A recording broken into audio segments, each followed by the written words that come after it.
I'm Geoff Fienberg for Oddschecker.com, and we're going to break down the PGA Championship, the first major in 13 months. I am fired up. Major Championship golf is like a fetish for me. The weekend is clear. Before we get there, we got to look back quickly to last week. Hope you were smarter than me with the Brooks Koepka call. Hope you weren't as aggressive as me. I like to go big. Or go home. I went home. Didn't play any each way, didn't play any top five. I was all in on Brooks on that outright. So hopefully you were a little more conservative than me. Caught a little piece of it. Felt like we called that thing almost perfectly, but almost doesn't count, guys. He was 30-1 at a course he won at last year. I wasn't buying the injury.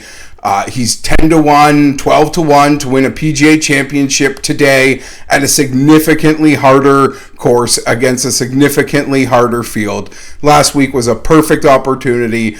Came up just short.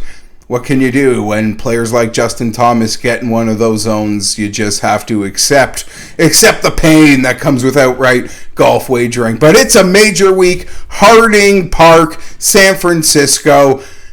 PGA Championship, fired up. Let's break this thing down, guys. The PGA Championship, they don't like to be diabolical like the USGA and a US Open. They'll make it hard, but fair. In a perfect world, I think we'll see a winning score, -8, -12. This is a demanding golf course. Par 70, 7,400 yards this thing can play up to. And the PGA Championship, the PGA of America more specifically, they have leaned themselves into a prototype over recent years. Not since Jason Duffner in 2013 has a non-bomber really won this thing. Going back to Brooks Koepka's victories, Rory's victory, Jason Day, Justin Thomas, even Jimmy Walker. The guy hits it a mile, was able to win at Balderstall for his PGA Championship. So there is a player type that always seems to work. What do you know, guys? You hit it long, you hit it straight. Harding Park could work for you, but it will set up as a brute. We have 7 par 5s over 450 yards, 6 of them to be exact in that 450 to 500 yard range, and we are going to have one that exceeds 500 yards. So it will be a demanding test of ball striking and accuracy. It feels like scrambling. Everyone will probably make a couple bogeys around the greens, but getting yourself in the fairway on the green, taking advantage of some scoreable opportunities will certainly be the key. Jumping into this one quickly at the top, it's hard to ignore Justin Thomas and Brooks Koepka. But at this point, you almost just have to. Am I worried Brooks Koepka is going to make for either of these guys could make for a weekend that isn't very entertaining? Yeah, I'm concerned because I've cleared my weekend. I want to watch great golf. And if someone's going to run away with it, I want it to be one of my bets. In that under 20 range, I look to a guy potentially like Rory Mcilroy or Jon Rahm. If this is where you want to go, I see Torrey Pines being a comp course. Jon Rahm loves California golf. He's won at Torrey Pines. I could see a correlation there. He was number 1 in the world. He struggled a bit at Memorial, feeling that pressure of showing up for his first big event, at St. Jude. He won Memorial, showed up at St. Jude as number 1 in the world. That came with a bit of swagger and attention, and he didn't get out of the gates well, and he ran a little hot in that tournament. But now it seems like the spotlight will be on other players, and the golf course suits perfect for what Jon Rahm does best. So I wouldn't discount him one bit. I'm certainly nobody is. His win at Torrey Pines means a lot to me. A guy like Rory Mcilroy flirting with numbers that you haven't seen Rory at a major at in some time because of players like Brooks Koepka and Justin Thomas and people's affinity for Jon Rahm at the moment. Or Rory can come in almost as the fourth wheel. As I mentioned, Torrey Pines, since Rory's committed to making golf in America, living in America, a priority in his life, he has avoided overseas trips in the winter and has played Torrey Pines the last 2 years. 2 times there, he's finished a 3rd and a 5th. I think that can work.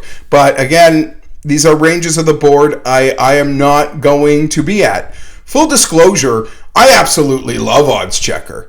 Oddschecker is part of my process all year long. That is not a joke. That is not hyperbole. As you'll see potentially from my posts on Twitter, that I have some very fancy future bets on the PGA Championship. And part of that is because of Oddschecker. I use it all year long. I'm checking the markets. If I feel good about a guy that he's got major championship intestinal fortitude, I will be just looking at that number, seeing where it lies. But that being said, for the purposes of this, we're going to go on the numbers at hand. And one of the guys that I'm sitting at a fancy number, but I'm still willing to tout for you this week, like a lot of people, you can't blame me, Xander Schofley, guys. Xander has 5 top 20s since his return to play. The San Diego State Aztec, the California kid, hits it a mile. He can be dialed in with those irons. He made 1 bogey at the St. Jude. He made a quad, but he made 1 bogey the entire week. That's ridiculous. It shows you where his game is. Hopefully the putter can get hot. His number has been pretty much dropping for most of the last couple weeks, but there is still an opportunity to get Xander at 20-1 at DraftKings, at Sugar House. You do a little shopping because this guy's as low as 16 in a couple places. I saw it Bet America using the Oddschecker grid. Xander Schofley, it feels like he is on the precipice of this major. He's been knocking on so many major championship doors. It is a long line for the first major. He's probably clearly behind Rahm and Bryson in a lot of people's minds, but I've got him right there. This is still a number I would be willing to go to the window with. Not going much farther beyond that for me is Dustin Johnson. Dustin Johnson, after winning the Travelers, had a bit of a bugaboo. You can't deny it, and he withdrew in Minnesota, but he appears not to be injured. A great bounce back week in Memphis. All the stats except really the putter pointed to Dustin really finding his game again.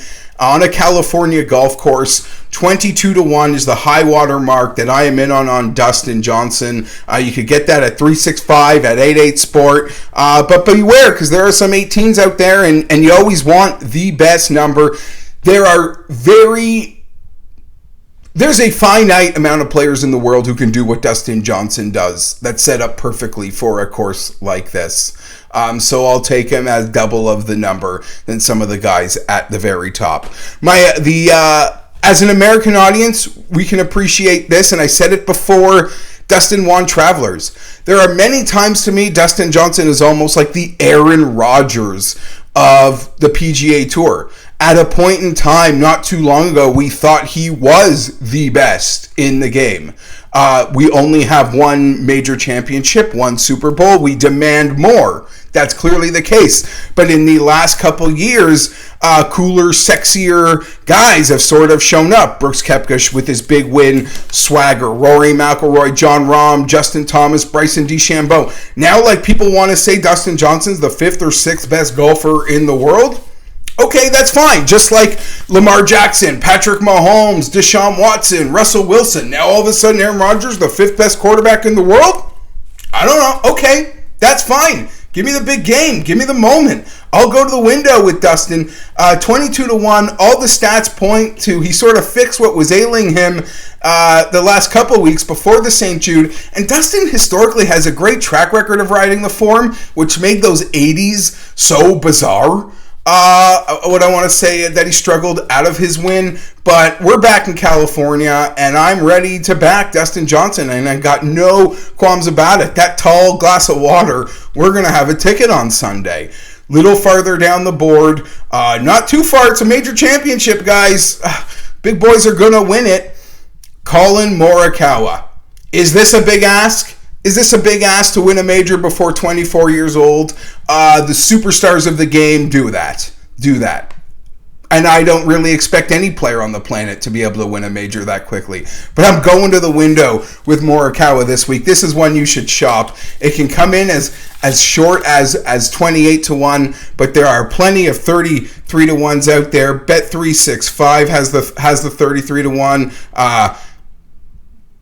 Bet365 points bet and bet MGM on the 33-1. Avoid those 28 sitting at FanDuel and DraftKings.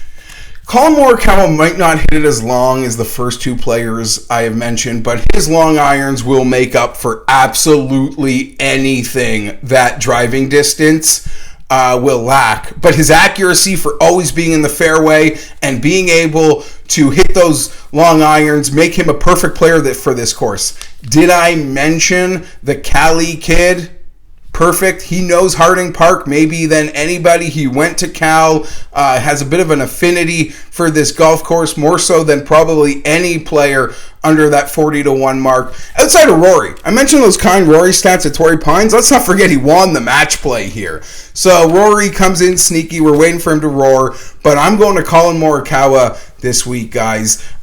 He'll make you hope to avoid the big number, but there'll be bounce back birdies. There'll be bounce back birdies everywhere for Collin Morikawa this week. I don't doubt it. I trust that kid.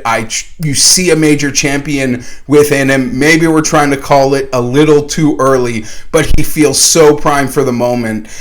Mature beyond his years. I'm happy to go to the window with Morikawa this week. Okay, a guy next, not showing maybe the greatest form, but you can't throw numbers like this in my face and think I'm just going to stare at them. Tommy Fleetwood, 45-1. He showed up to North America a little late this year. We didn't get there till Minnesota.